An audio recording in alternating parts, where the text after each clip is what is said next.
Olá, eu sou Felipe, consultor da Orange Digital, e esse aqui é o Expresso Orange, a sua viagem matinal com ideias práticas sobre branding, marketing e presença digital. É claro, sempre com um cafezinho.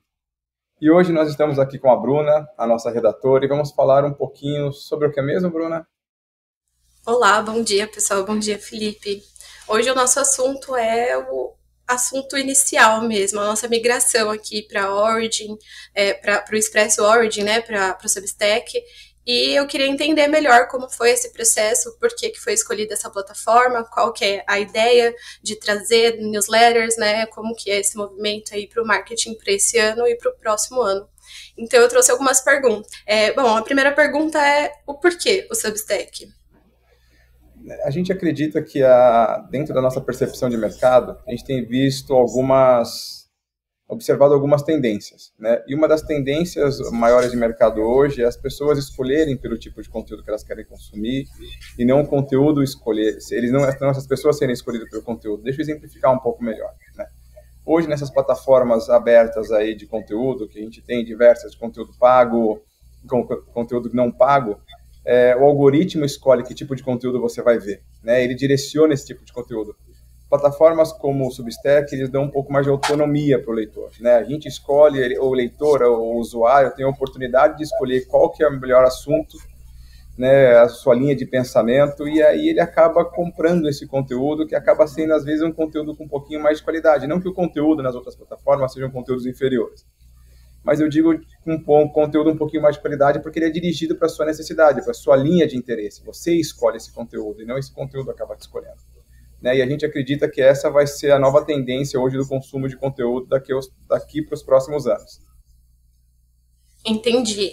Realmente ele é um movimento de encontro aí com essa estética de viralização e toda essa, né, questão de influenciadores e tudo. Então, traz isso também para aqueles que gostam, que preferem um conteúdo escrito, né, um conteúdo que seja para leitura e que também ajude a manter ali a concentração. Então, como é um conteúdo mais para esse público que gosta de ler, eu gostaria de saber se você gosta de ler, como que é isso para você, quais são os gêneros que você gosta mais e se isso está sendo refletido aí na estratégia também. Sim, a leitura sempre fez parte da minha vida, né? A literatura inicialmente, desde pequeno eu fui incentivado a literatura, principalmente literatura nacional, literatura brasileira, né?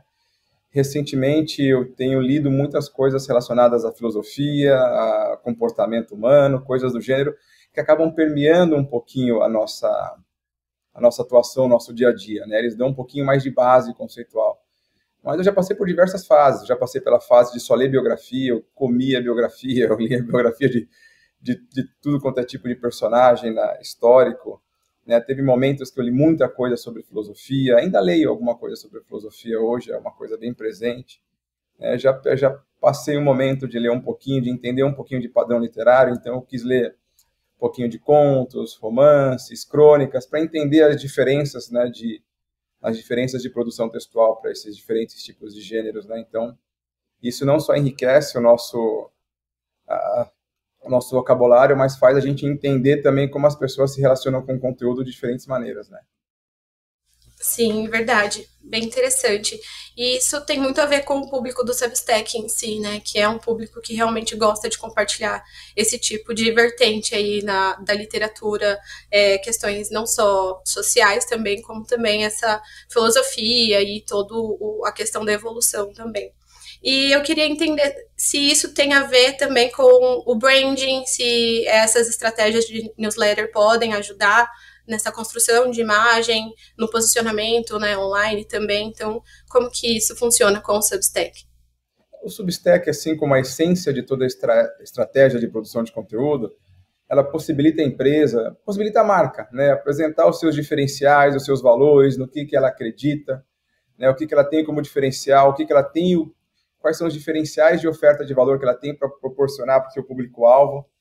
Então, eu acredito que o Substack hoje, assim como uma estratégia de produção, qualquer estratégia de produção de conteúdo, é uma possibilidade a mais de a gente poder apresentar a empresa para o mercado, como é que a empresa, como é que a marca pensa, como é que ela pretende se relacionar com o meio ambiente, com seus stakeholders, com os insumos que ela consome, né? Então, é uma possibilidade da empresa se apresentar para o seu público consumidor. E aí é óbvio, né? É uma capacidade de a gente cativar um pouco mais, de engajar um pouco mais, né? Então, a gente tem essa possibilidade de se apresentar verdadeiramente.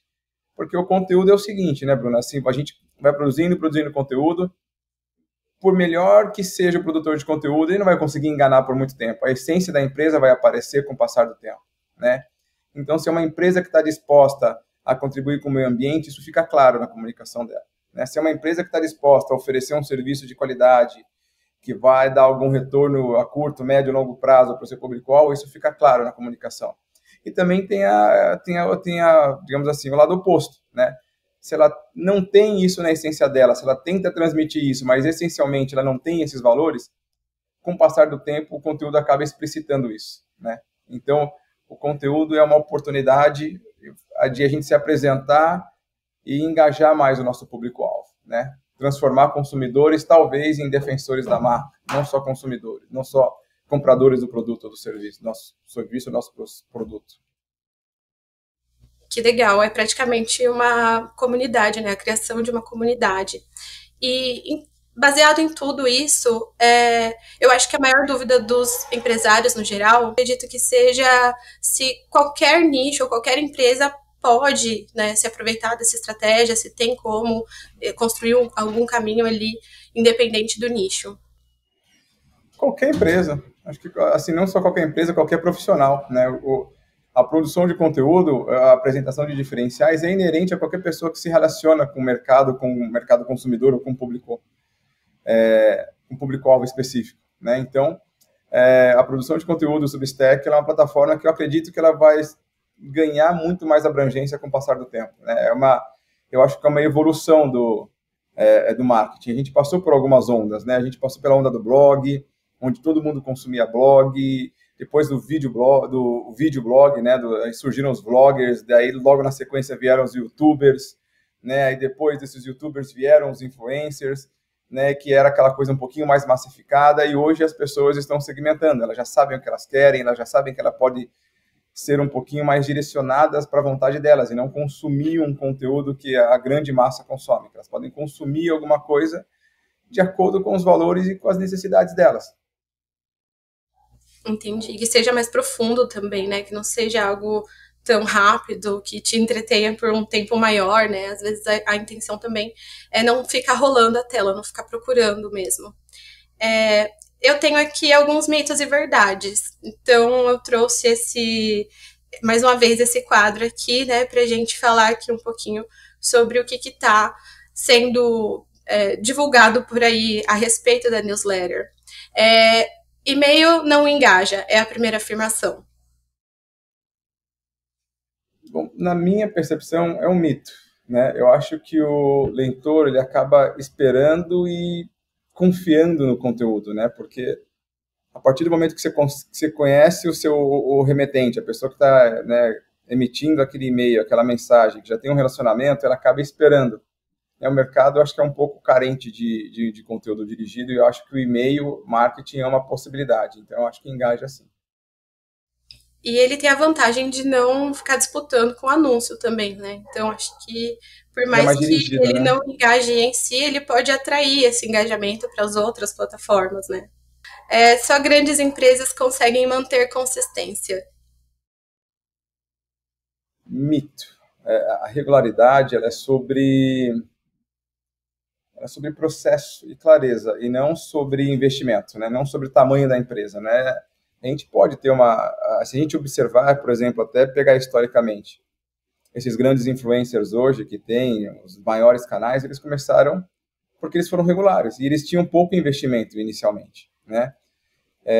Se você pegar, por exemplo, vamos pegar um exemplo grande, o próprio Whindersson Nunes, né? Se a gente pegar o início dele, ele passou muitos meses, talvez, acho que até anos, né?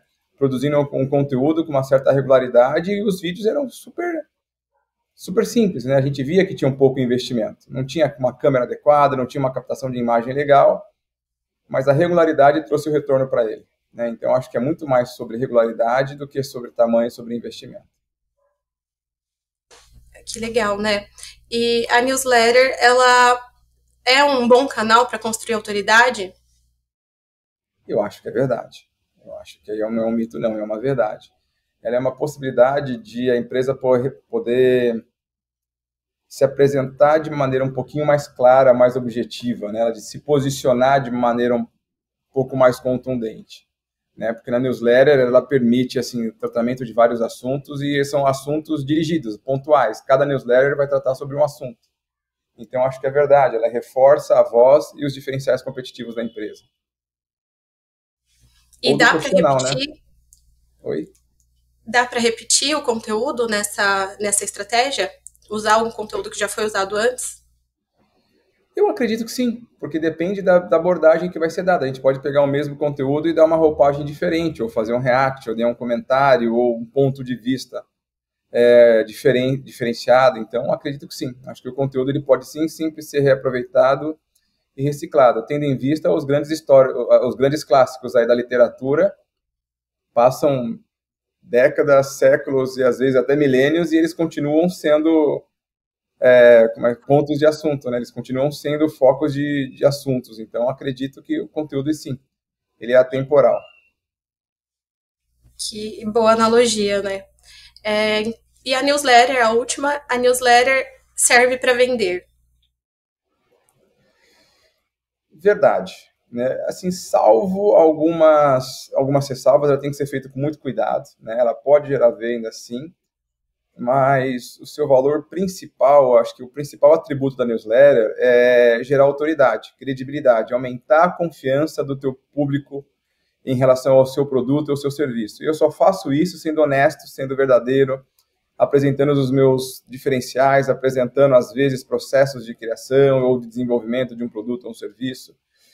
Então, ela pode servir para vender, sim, mas eu acho que ela é talvez um step, um passo antes do que simplesmente eu sair vendendo. Né? A gente tem mais alguma pergunta, Bruna? Como é que a gente está aí no nosso cronograma de hoje? Bom, era o quadro final mesmo, mitos e verdades. Acho que com certeza deu para entender bastante como funciona essa estratégia e como ela pode contribuir para o negócio independente do nicho.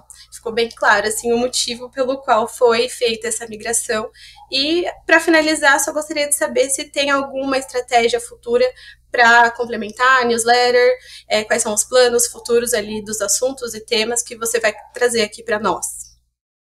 Utilizando um pouquinho o seu gancho, né, eu acho que como estratégia, os conteúdos, ele pode ser aproveitado. E uma das possibilidades de aproveitar o conteúdo é utilizando esse mesmo conteúdo e de diferentes canais. Então, por isso, esse conteúdo ele pode ter uma roupagem diferente. Você, provavelmente, a nossa audiência vai ver parte desse conteúdo, às vezes, em algumas pílulas nas redes sociais, ou ele vai ver, talvez, trabalhado de uma maneira um pouco mais consistente, através de um artigo ou um blog, coisa do gênero. Então, como estratégia e como menção futura, a gente tem bastante coisa, mas no momento eu só vou soltar essa informação. No futuro a gente vai soltando algumas coisas. Muito obrigada por esse papo aqui, foi muito construtivo, com certeza, e eu espero que tenha ajudado muitos empresários a conseguirem fazer essa migração também para essa plataforma que é de tão grande importância hoje em dia. Legal. Perfeito. Bom, pessoal, esse foi o nosso primeiro episódio do Expresso Orange. Tá? A gente falou um pouquinho sobre a nossa escolha do Substack como uma plataforma de apresentação de valores e diferenciais competitivos, né, com uma estratégia não só de vendas, mas como uma estratégia de apresentação da empresa, da marca. E se fez sentido para você, por favor, compartilhe, comunique, e para que essa mensagem alcance o maior número de pessoas possíveis. Tá? E lembre-se que toda segunda-feira uma nova viagem, um novo café e uma nova reflexão aqui no nosso Expresso Orange. Tchau, tchau. Tchau, tchau.